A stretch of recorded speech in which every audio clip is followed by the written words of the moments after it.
The meaning behind Somebody to Love by Queen and the singer Freddie Mercury's paying tribute to. Somebody to Love, which was released in 1976, capitalized on the strengths that Queen had previously demonstrated on earlier singles over their career as a British rock band. However, it also revealed a different side of the band, and it gave the lead singer, Freddie Mercury, the opportunity to pay respect to one of his favorite performers. Could you tell me about the song? During the process of writing the song, Mercury had a certain person in mind. And in what ways did Somebody to Love reinforce what Queen had already accomplished while still propelling the band ahead simultaneously?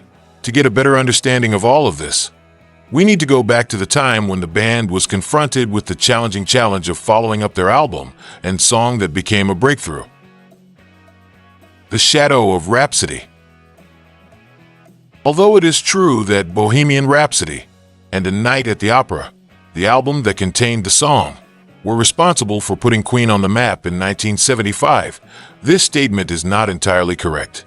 Before that, they had already been making a name for themselves in the singles charts with songs such as Killer Queen, and their album Sheer Heart Attack from 1974 had been a huge success in both the United Kingdom, at number 2, and the United States at number 12.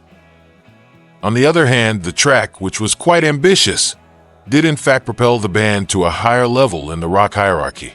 Anything that was released following such a blockbuster would be enough to make one feel anxious, taking into consideration the fact that Queen would be recording for the very first time without Roy Thomas Baker, who had served as the band's producer for their first 4 albums. The subsequent album, which was titled A Day at the Races, could have encountered difficulties.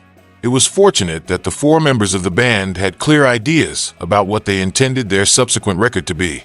The lead single would be extremely important, as it always is. The band Queen boldly experimented with something a little bit different with that track, abandoning the extremes of light opera and hard rock in favor of a little bit of American gospel. Queen and the Queen of Soul. According to what Mercury revealed in an interview that was included in the Queen the Greatest YouTube series, his undeniable affection for the music of Aretha Franklin came to the forefront when he started writing Somebody to Love. In point of fact, he was so adamant about praising her that it even irritated his fellow band members. And there I am, talking on and on about Aretha Franklin, which may have caused them to go a little bit crazy. The only thing I wanted to do was compose something in that kind of format. It was the spiritual approach that she used on her records, particularly the older albums, that served as a point of inspiration for me. When Queen took the decision to change their musical style, they were sure not to make it so significant that it would turn off fans of their previous songs. Fans had a measure of déjà vu as a result of the layered voices, which sounded sufficiently similar to Bohemian Rhapsody. Moreover, Brian May contributed a guitar solo that was characteristically lyrical. Aside from those components, however, Somebody to Love is undeniably indebted to the testimonies of Franklin and other gospel greats to a significant degree. With this approach, Mercury was able to provide one of his most impressive individual vocal performances, in which he exhibited a stunning spectrum of emotions and a genuine sense of feeling. What is the meaning of Somebody to Love? In the song Somebody to Love, Freddie Mercury plays the part of a hopeless romantic, and he does an excellent job of bringing out the best in this character. Instantly following the a cappella opening, he instantly establishes his depressing tone by saying, "Oh, every morning when I wake up, I die a little." His only companions are the backup vocals that sound like Greek choruses and follow him about, seconding his feelings that he is experiencing. An illustration of this would be that I get down on my knees and begin to pray. Praise the Lord.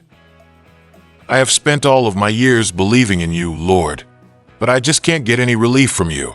The narrator expresses his irritation at the neglect he has been experiencing from the deity he continues addressing.